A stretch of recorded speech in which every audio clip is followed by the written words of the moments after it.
me, this is going to be a comedy. Hamlet should be fat.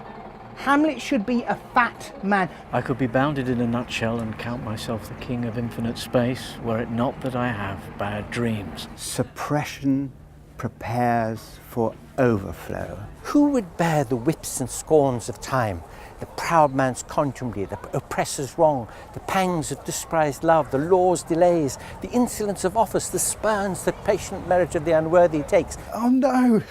Don't, there's poison on the sword, no! Oh, don't drink the cup! Let be. It's towards the end of Hamlet. To be or not to be, that is the question. What is there to live for? That is the question. The Queen is dead.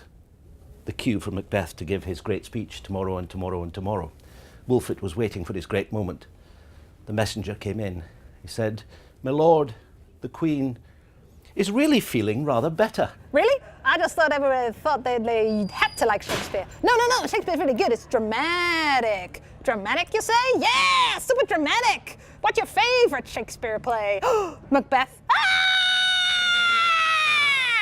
To me, this was the stuff of Buffy the Vampire Slayer, and it was as relevant as Buffy the Vampire Slayer. She doesn't even die on the page. You just hear her scream, and then somebody comes back in and says, "Macbeth, your missus is dead."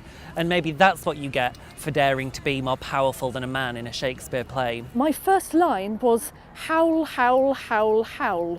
I could hear poetry and I could hear music. "Oh, pardon me, thou bleeding piece of earth, that I am meek and gentle with these butchers." That as I am a Christian faithful man, I would not spend another such a night, though 'twere to buy a world of happy days. A kingdom for a stage, princes to act and monarchs to behold the swelling scene. Then would the warlike Harry, like himself, assume the port of Mars. O Romeo, Romeo, wherefore art thou, Romeo?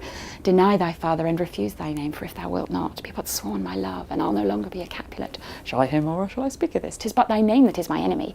Thou art thyself, though not a Montague. What is Montague? 'Tis not hand, nor foot, nor arm, nor face, nor any other part belonging to a man. You long for Othello to see sense, and he doesn't, and this gorgeous, beautiful woman has to die for his green envy. Oh, be some other name. What's in a name?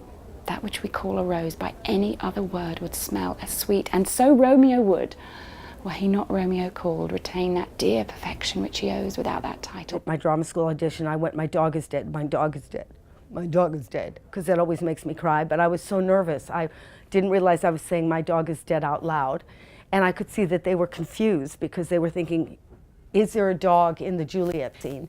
Anyway, I got myself into a kind of froth, and then I started doing my Shakespeare, which I saw people's faces were horrified, going, "Alack, alack." It was grotesque. Never, never, never, never, never. And realizes the desolation of that line.